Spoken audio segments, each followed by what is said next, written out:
En 2020, j'ai publié 32 vidéos sur ma chaîne YouTube. 34 posts sur mon compte Instagram.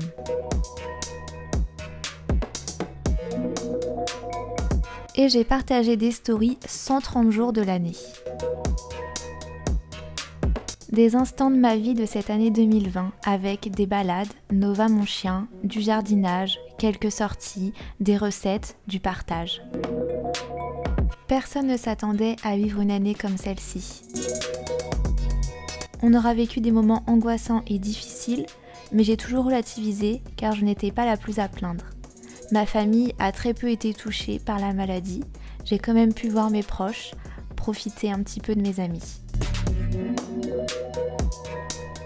Comme beaucoup, j'avais des projets pour cette année 2020 et ça ne s'est pas passé comme prévu. Je me suis beaucoup remise en question, j'étais assez perdue. C'est pourquoi j'avais envie de faire un point, un bilan de cette année 2020 avec vous avant de commencer l'année 2021, malgré que l'on soit déjà en février. Je vais donc vous partager mon année 2020, des choses que vous n'avez pas pu voir en vidéo sur Instagram. J'espère que cette vidéo pourra vous plaire et je vous laisse sans plus tarder avec la suite. Je suis très contente de vous retrouver aujourd'hui dans une nouvelle vidéo face caméra. J'avais envie de faire un point avec vous sur mon année 2020 avant de commencer 2021, même si on est déjà le 18 janvier je crois. Mais peu importe, j'avais très envie de faire cette vidéo et on va commencer par janvier 2020. J'ai commencé janvier en étant sans emploi puisque courant du mois de décembre, j'avais démissionné de mon CDI dans le social. J'essaye de trouver ma voie, je suis un petit peu perdue, mais en attendant de trouver un travail dans le social, je me dis que je vais faire un coaching pour justement m'aider à développer mes activités de créatrice de contenu puisque j'ai envie de faire davantage, j'ai envie d'en vivre un peu plus également et j'avais besoin d'être accompagnée. Très rapidement lors du coaching, je me rends compte que je veux développer des ateliers. C'est vrai que j'ai envie de passer de l'autre côté de la caméra et qu'habitant Rennes, c'est vraiment le bon moment pour se lancer. J'avais envie de faire des ateliers DIY, cartonnage et zéro déchet, donc dans la ville de Rennes, dans le centre-ville, dans des espaces de coworking ou dans des petits cafés, salons de thé.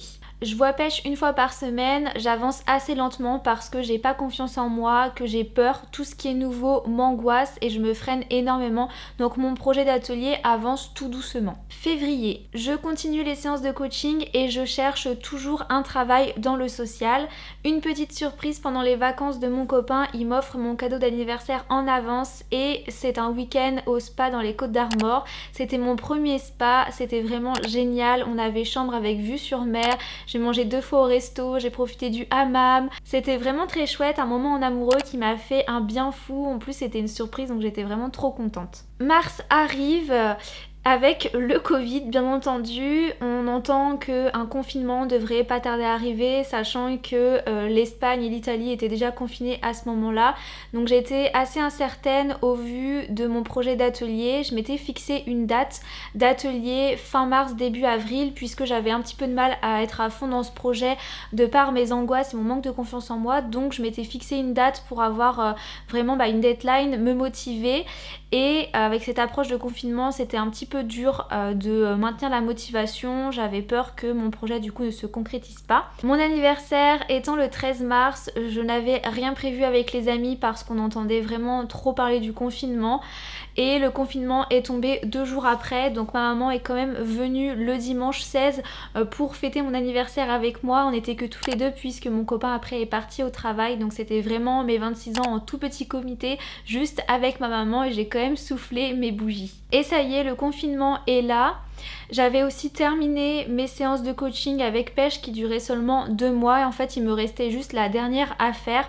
Pêche m'avait proposé de la faire en visio, mais en fait j'avais pas du tout envie parce que en fait je voulais pas faire cette dernière séance de coaching parce que ça allait signer la vraie fin du coaching, j'allais me retrouver toute seule et au final mon projet était loin d'être terminé. J'avais encore plein de choses à faire, mais en étant confinée, je pouvais pas faire mon premier atelier et c'est vrai que j'ai eu une grosse perte de motivation. À quoi bon faire les choses, de toute façon on était confinés, j'arrivais plus vraiment à avancer et du coup je me disais si je fais la dernière séance de coaching avec Pêche, ça sera la fin en fait il y aura plus cette séance là pour me remotiver, donc je lui avais dit que je préférais plutôt la faire en physique comme on faisait pour les autres séances, et j'ai repoussé les choses.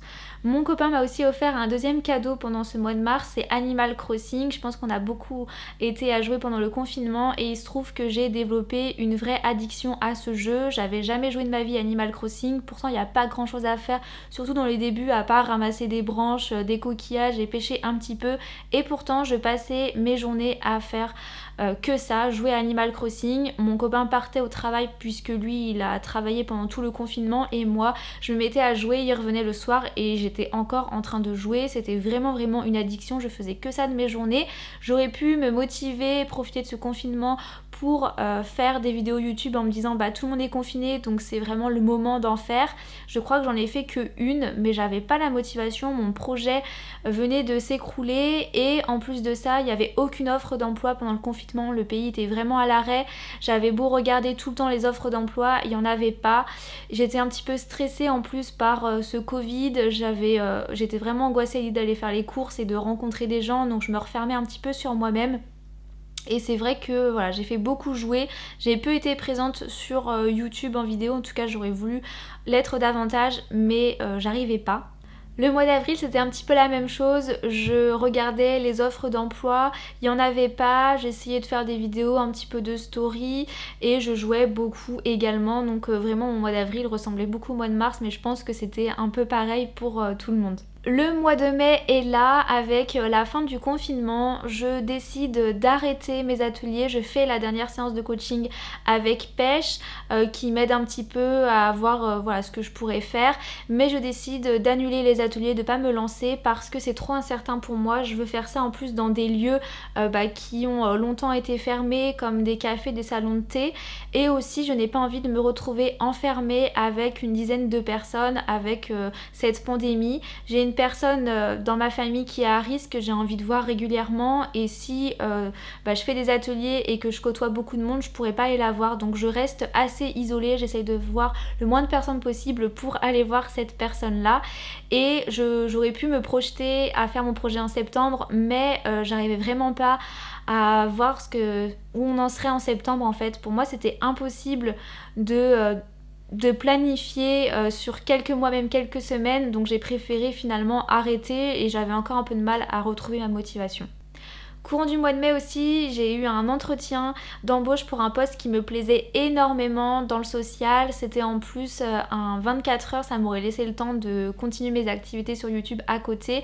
Malheureusement, je n'ai pas été prise et ça a été un coup dur. Il a fallu que j'arrive à passer au-dessus de ça parce que ça a été une grosse déception. C'était vraiment un poste dans le social qui me plaisait énormément et c'est un poste que j'aimerais pouvoir encore faire aujourd'hui. C'est vraiment mon poste préféré dans le social avec un public qui m'intéresse énormément et du coup c'était grosse déception, mais voilà, j'essayais quand même de me motiver, de me remobiliser et de pas perdre espoir. J'allais finir par trouver un travail ou développer ma chaîne YouTube, je sais pas, mais voilà, je continuais un petit peu d'y croire quand même.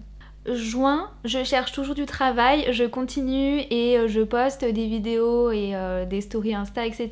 C'est aussi les vacances de mon copain et on en profite pour s'offrir 4 jours dans un Airbnb dans les Côtes d'Armor. On a choisi un Airbnb avec un jacuzzi, le mot d'ordre c'est détente, donc on a fait une petite rando, des balades, des restaurants puisque à ce moment-là on pouvait en faire, et jacuzzi, vraiment on a pris du temps pour nous, je pense qu'on en avait besoin. Mon copain avait pas arrêté depuis le confinement, il continuait de travailler. Moi je culpabilisais un petit peu de le voir travailler et de pas trouver d'offres dans le social, donc on a vraiment profité de ce temps pour se détendre. C'était vraiment très chouette, le Airbnb était trop cool, le jacuzzi c'était génial, c'est la première fois je crois que je profitais vraiment d'un jacuzzi comme je voulais, parce que on l'avait en 24/24, si on voulait faire du jacuzzi la nuit on pouvait, donc ça c'était trop cool, on y restait vraiment tout le temps que l'on souhaitait et on voulait pas justement d'un gîte ou d'un Airbnb où on aurait pu profiter du jacuzzi que pendant 1 heure. Là on a vraiment pu trop en profiter, je vous avais partagé ça sur Instagram, c'était trop génial. juillet, j'ai eu 3 entretiens. Un premier dans le social pour une MEX, donc une maison à caractère social qui accueille des enfants placés qui sont sous la protection de l'enfance. C'était un entretien un peu compliqué parce que la veille j'avais une énorme migraine, impossible à faire passer avec des médicaments, j'étais au plus mal, j'avais la nausée, enfin c'était horrible. J'avais du coup appelé l'employeur pour savoir s'il était possible de décaler l'entretien ou non puisque j'avais rendez-vous le lendemain matin mais très tôt à 8h je crois, il fallait en plus que je fasse plus de 30 minutes de route. Donc voilà, j'étais pas sûre de mon état en fait, sachant que mon entretien était pas dans l'après-midi mais vraiment tôt le matin. Et j'étais tombée sur la responsable de service. À ce moment-là, je savais pas du tout que c'était elle, je pensais que c'était voilà, une secrétaire qui m'avait hyper mal parlé, qui avait aucune empathie et qui m'avait dit ah bah si vous n'êtes pas là demain et ben on retient pas votre candidature. J'avais trouvé ça un peu choquant, son manque d'empathie, sachant en plus que c'est dans une structure de la protection de l'enfance, le manque d'empathie comme ça, j'avais trouvé ça assez fou, donc je lui avais dit bah non c'est bon, je serai là au rendez-vous. Donc j'y suis allée le lendemain, c'est vraiment pas du tout passé avec cette chef de service là, je me suis rendu compte que la personne que j'avais eu au téléphone, c'était la responsable de service. Et lors de l'entretien, c'était aussi avec la directrice. Et ça passait pas du tout avec la responsable de service. Vraiment, c'était... Je pense que ni elle ni moi, voilà, on sentait que ça passait pas. Donc l'entretien était pas des plus agréables. Et de toute manière, si j'avais été retenue, j'aurais dit non parce que ça passait vraiment trop mal avec la chef de service, mais je n'ai pas été retenue. Ensuite, je devais amener la voiture sur le lieu de travail de mon copain puisqu'il en avait besoin. Et après, je suis rentrée à pied, donc j'avais 30 minutes à faire. Il faisait méga chaud et ma migraine est revenue à cause de la chaleur. J'en pouvais plus, j'étais vraiment à l'agonie, mais j'avais un autre entretien d'embauche l'après-midi, donc je suis rentrée, j'ai pris ma douche, j'ai mangé et je suis repartie pour l'autre entretien. C'était un entretien dans la vente, à rien à voir avec le social. Pendant l'été, j'étais vraiment perdue, je me posais beaucoup de questions, je savais pas si le social c'était vraiment fait pour moi.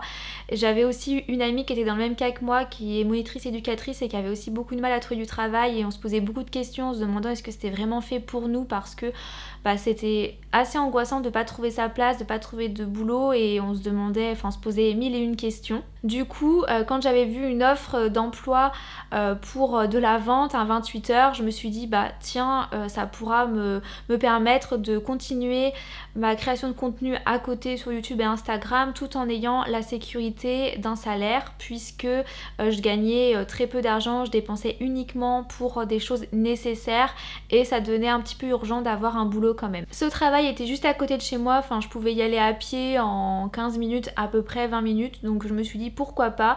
Et finalement lors de l'entretien je me suis rendu compte que la vente en fait ça me plaisait pas et je savais pourquoi j'avais quitté la vente quelques années plus tôt, donc ça m'a un petit peu aidé à me dire que oui le social finalement c'était fait pour moi, donc je n'ai pas été prise à cet entretien et de toute façon je n'aurais pas accepté. Puis j'ai eu un autre entretien d'embauche pour un poste dans le social, pour un mi-temps qui m'aurait laissé beaucoup de place pour continuer ma création de contenu, donc j'étais trop contente et il se trouve que j'ai obtenu ce poste, ce CDI, et que j'allais commencer le 25 août, donc ça me laissait du temps pour profiter de l'été, voir un petit peu des amis, commencer à m'organiser. Vraiment j'aime bien quand on commence pas le poste du jour pour le lendemain et qu'on a plusieurs semaines pour se préparer. En tout cas pour les gens anxieux comme moi, ça fait vraiment du bien de savoir qu'on a du temps pour décompresser et aussi du temps pour se préparer à une nouvelle vie. Août, rien de particulier, mon copain n'avait pas de vacances, je me préparais à bientôt commencer mon nouveau travail, puis quand je l'ai commencé c'était pas mal de stress parce que j'étais vraiment hors de ma zone de confort, que j'ai rencontré énormément de gens et que mon premier jour a été un petit peu particulier. En fait, lors de mon premier jour, je suis arrivée, la personne qui ma collègue qui devait me prendre en charge, m'accueillir, était malade et les supérieurs n'étaient pas au courant. Donc au début on savait pas trop où me mettre, j'assistais à une réunion et après je suis rentrée chez moi et je suis retournée que le lendemain pour mon premier vrai jour, donc c'était un petit peu un faux départ. Après je me suis vraiment concentrée sur mon travail, je savais que ça allait être quelque chose de stressant pour moi, me connaissant, un tout nouveau lieu, tout à apprendre et puis aussi j'avais quand même peu d'expérience dans le social, donc je prenais vraiment du temps pour mon travail et c'est pas grave si je postais pas de vidéo YouTube, ma priorité c'était vraiment de me sentir bien dans mon travail. Septembre est arrivé, un week-end week-end avec les copains à la mer dans une maison, c'était vraiment grave cool. Ça nous a fait du bien de tous nous retrouver ensemble parce que pendant cette année on s'est pas beaucoup vus et là c'était grave chouette, le cadre était grave cool, on a fait de la trottinette électrique, on a été se promener au bord de la mer, on a fait des petites balades, des petites excursions et on a pris du temps ensemble, barbecue, etc. À part une petite mésaventure le vendredi soir où en fait nos amis sont partis se coucher, ils avaient un chien et au moment où nous on a voulu se coucher 2 heures après, le chien n'a pas voulu rentrer dans la maison et s'est enfui donc en pleine nuit dans un lieu qu'il ne connaissait pas, qu'on ne connaissait pas. Donc on a cherché le chien pendant des heures, bon, on a réveillé aussi entre temps les propriétaires, nos amis qui étaient voilà, assez étonnés et un petit peu désemparés d'avoir perdu leur chien et on a fini par le retrouver, mais du coup la première nuit on n'aura dormi que quelques heures, mais sinon c'était un super week-end ressourçant. Le reste du mois de septembre c'était travail, je prenais beaucoup de temps pour mon travail et j'essayais un petit peu de trouver mon organisation par rapport à YouTube. Mois d'octobre, je sais plus trop, est-ce qu'on avait un couvre-feu ou non, en tout cas on n'a pas vu beaucoup les copains, c'était travail et quand je travaillais pas dans le social, j'essayais de faire des vidéos YouTube, des comptes Instagram, etc. C'était beaucoup ça. Novembre, on était confinés, donc j'allais au travail, je rentrais chez moi et je continuais ma petite vie sur YouTube, mes petites activités à la maison mais sans voir personne. On a fait un apéro en visio, je crois, c'était sympa, mais sinon toutes les journées se ressemblaient assez en fait. C'était soit travail, soit YouTube et après des soirées avec mon copain à regarder une série, à geeker, enfin bref, les journées se ressemblaient pas mal mais c'est passé. Puis décembre, début décembre, j'ai eu une semaine de vacances, ça m'a fait beaucoup de bien parce que je n'avais pas encore eu jusqu'ici. En même temps je n'avais commencé que le 25 août, mais ça m'a fait du bien de faire une pause. Je pensais faire plein de vidéos de Noël et finalement j'arrivais pas à avoir la motivation, ça bloquait, je me sentais pas hyper épanouie à ce moment-là.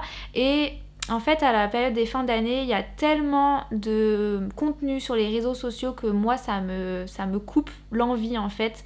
Il y a tellement de concours, tellement de vidéos, des vlogmas, etc. Il y a trop et du coup, j'arrive pas. Chaque année, je me rends compte que j'arrive pas à faire tous les DIY que j'aimerais faire parce qu'il y a tellement de contenu que je fais une overdose et que j'ai pas envie non plus de vous dégoûter en postant davantage de vidéos et donc ça me coupe un petit peu. Mi-décembre, j'ai retrouvé de la motivation. J'ai essayé de poster 2 vidéos par semaine, je me suis mis au sport, je faisais un peu plus de vlogs, voilà, je commençais vraiment à trouver un équilibre, à me sentir bien. Puis il y a eu les fêtes, le 24 au soir décembre, donc ma maman, mon frère sont venus chez moi à Rennes, on a fait une petite soirée raclette, c'était très sympa, ils sont restés dormir à la maison. Le lendemain, j'étais dans la famille de mon copain, malheureusement c'était mon premier jour de règles et du coup j'ai eu une énorme migraine qui m'a pris en plein repas de famille. Donc quand on est rentré à l'appartement, mon copain travaillait le lendemain, j'avais envie de profiter un peu de lui mais j'étais tellement mal que j'ai dû aller dans ma chambre et attendre que la migraine passe. Dans ces moments là en plus j'ai beaucoup de mal à m'endormir et je suis dans le noir et j'attends, je peux rien faire, je peux pas regarder de séries. Je vous avais partagé des petites stories sur Instagram de cette mésaventure de migraine et le lendemain après j'ai eu des crampes. Donc c'était vraiment assez difficile, j'avais pas le choix que de rester dans le canapé puisque mal au ventre plus migraine, je pense que je pouvais pas faire grand chose. Et la migraine à chaque fois chez moi ça dure à peu près une semaine à être dérangée et c'est dans ces moments là que souvent j'ai une grosse baisse de motivation parce que ça arrive toujours dans un moment où je suis motivée, où j'ai envie de faire plein de choses et je suis obligée de m'arrêter parce que j'ai la migraine et que si je force trop je finis par être dans ma chambre dans le noir à avoir envie de vomir, donc il faut mieux que je me stoppe avant. Aujourd'hui, bon bien sûr j'ai vu un médecin, j'ai des médicaments à tester, etc. Je demande pas des conseils mais je vous dis juste que ça m'handicape quand même vachement, sachant que maintenant c'est à chaque fois que j'ai mes règles j'ai une migraine. Avant ça tombait, c'était hyper aléatoire, j'ai des migraines depuis 6 ans et là depuis peut-être 3 mois ça tombe à chaque fois à la fin de mes règles et là pour Noël c'est tombé le premier jour de mes règles alors que c'est censé arriver à la fin. En fait je suis censée faire début de règles, gros mal de ventre, après le mal de ventre part et laisse la place à la migraine qui va rester une semaine après. C'est une grosse partie de plaisir mais qui fait que ça m'handicape vachement dans chaque mois. Du coup j'ai une grosse baisse de motivation parce qu'au niveau santé ça va pas trop et c'est pas toujours évident de repartir par la suite, ce qui fait que là vous voyez ces derniers temps sur YouTube, sur Instagram, j'ai été très peu présente pour le début de l'année.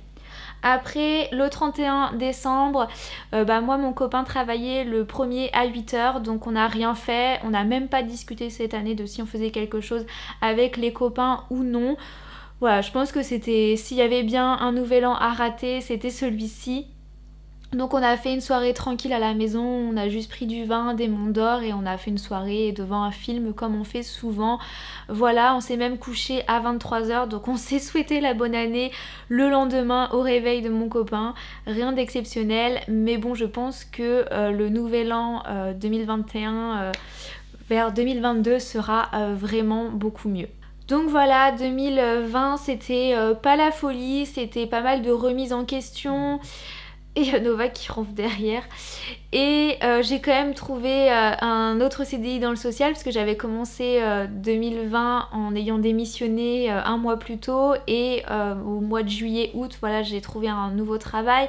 Donc là j'ai la sécurité de l'emploi et en plus c'est un mi-temps donc j'ai tout le temps à côté de faire ce qui me plaît sur YouTube et Instagram. L'année 2020 c'était quand même pas mal d'angoisse, pas mal de moments creux où j'arrivais pas à être motivée parce que mentalement ça n'allait pas. Voilà, ma santé mentale c'est pas toujours foufou et je pense là début février reprendre rendez-vous avec la psychologue que j'avais vue en 2018. Elle était en congé maternité donc elle revient qu'en février, donc je pense que je prendrai un petit rendez-vous pour bien commencer l'année 2021, mais ça sera aussi le sujet d'une vidéo.